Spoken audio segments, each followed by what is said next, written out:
welcome all of you at this very interesting fireside chat on business innovation through data transformation. As we all know that there are ever greater demands on organizations to innovate faster and at scale.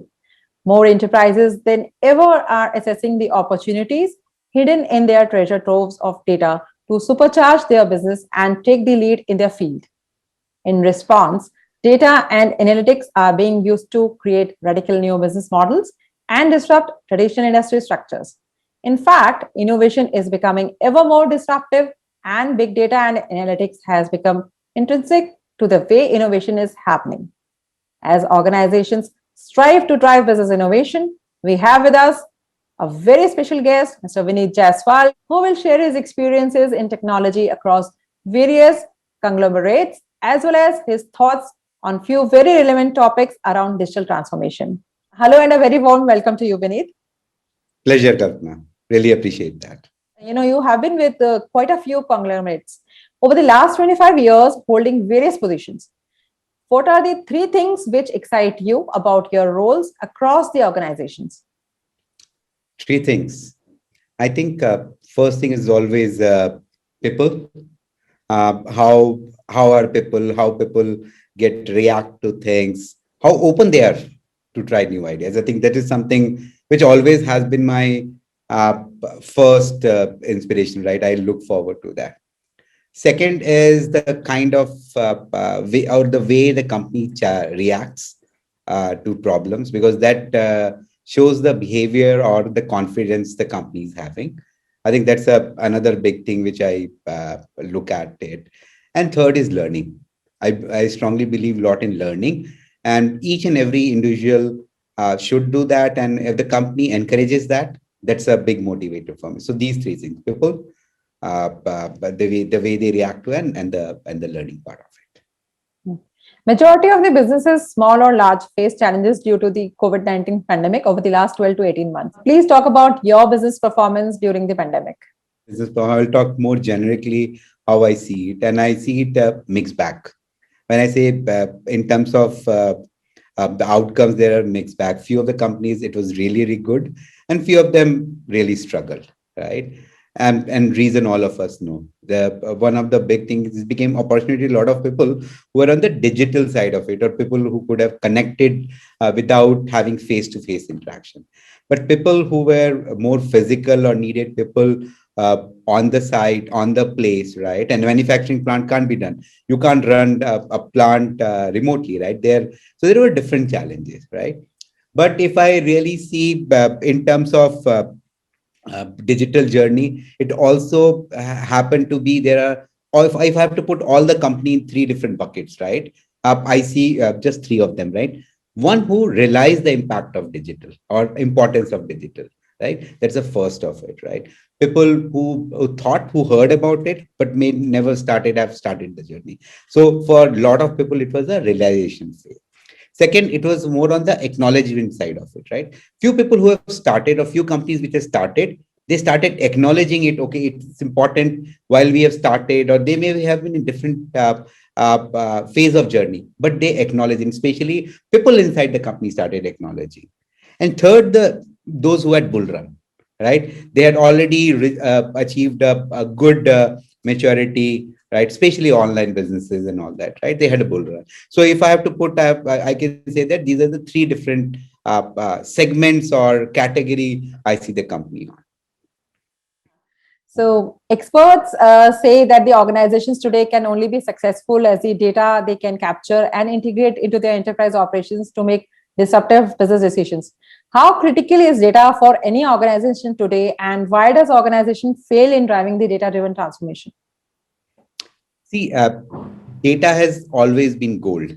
Okay, I will say now it has become platinum, right? So if you really see, right, if people had information about their business, right, they always made decision, but data was not consolidated or not having visibility to few people who could have taken decision, right, and very dynamic, right? So data was always gold. That's why I always call it data was always gold. Now it has become platinum. The reason it has become platinum is that there is a importance of single source of truth, right? While I am talking versus somebody else is talking, before, like if somebody could have not stored the data at one place, it could have made right for both of them, because from their perspective, data was there and they took decision based on that. For others perspective, what they perceive and take the, so both were right. Now, because the data, if you can put the data together and it can be a single source of truth, it becomes important, it becomes impactful. I think that's the way I really see that happening in the current world.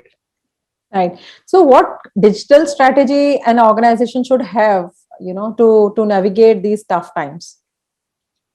Digital strategy. Okay. I think every business should have some kind of thought process, right? And there is no standard playbook on moving to the digital transformation. I think if I have to really put a company, if I have to think through how they should proceed, first thing is there has to be a leadership agreement to that, right? Leadership should believe that, yeah, data makes impact or transformation makes impact, right? So if leadership is supportive of the idea, then we should start at the first thing. So getting the buy-in from leadership is the most important thing before starting the journey.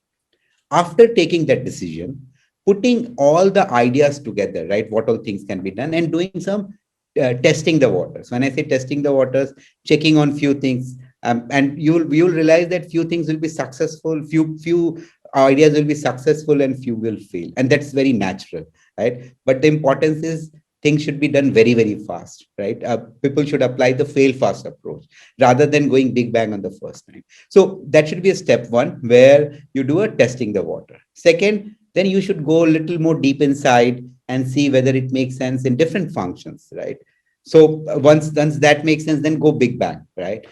If I was in that company, what I would have done, we would have looked at both the things, right? Low hanging fruits as well as the things which impacts a big way. So I think that's a two way, so that people start realizing the benefit and they start supporting it. I think that's the approach.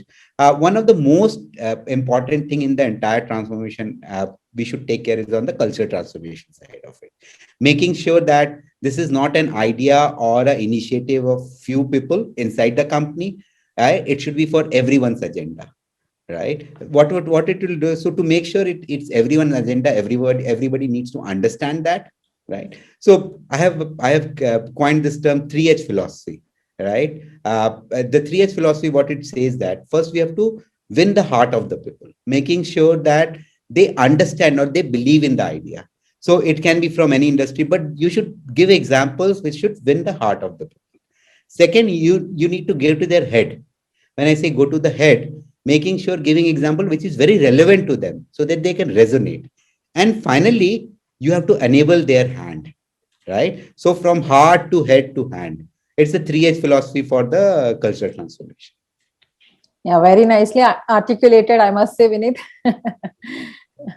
Okay. So how critical is data for one organization, and how are you ensuring to get more value out of your data? See, I think I will go back to 2013. I took the role of data analytics leader globally for power conversion business. Uh, when I took the role, I always knew data was important, but needed to put a strategy, right? It was very fragmented business. We had acquired that business. It had multiple hubs, right? Data was very fragmented. So when we were putting together thoughts, standard in the industry, or everybody suggested that go for a standard data warehouse, put everything together. We went little disruptive on that, right? We approached the thought process on data, big data. Okay, and a lot of people said, "Oh, it's not big data." There was a lot of pushback because data is not so big, right? But my idea of big data here was, and especially in data warehouse world, was that the idea of from ETL to ELT, right? Where we transform the data and store it, rather than that, always store the data and as you need it, transform it, right? So whatever data is generated, put it at one place, okay? And whenever you need it to consume it, you transform the data the way you need it, right? So you have the nascent format of data. So that time I realized, when we were doing a lot of research, right, to prove the point that yeah, it makes sense, we did a lot of research and realized that how critical it is, that the importance of data is that if we have the right data strategy, how exactly we are storing it, how we are going to consume it, I think that's very, very critical for any company. So I think I will say that way. Yeah, then there is a lot of good data and bad data. I think. Yeah. So, and another, yeah, very, very good point. Good data. And so there is, I will say there is no bad data, right? If there is a bad data, that means there is some kind of a SOP not followed, or people are not following the thing which they need to follow. Bad data will drive a behavior change in the people who are creating that bad data. So data reacts the data the way you store it, right? So if it's a bad data, it will change the behavior of people, and in long term that will become a good data. So there is no bad data. All data is the important data, right? It gives you some kind of insights. One insight can be that I'm a bad data. Absolutely. How are data and analytics driving new ideas and innovations? There are huge, right? There are huge way, right? It's not just for us, right? Everyone. Yeah. On the driving innovation, right? I will talk about one of the example, and this is more on safety side of it.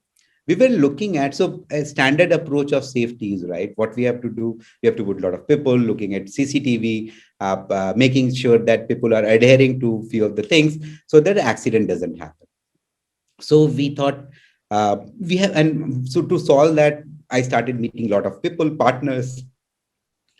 Few people came with few ideas, other came with other ideas, but there was not a standard product which was available to solve the problem, right? So we looked at many products, but it was not solving, and we had about 70 plus use cases which we wanted to solve on the safety side. So there we co-created a software with a startup.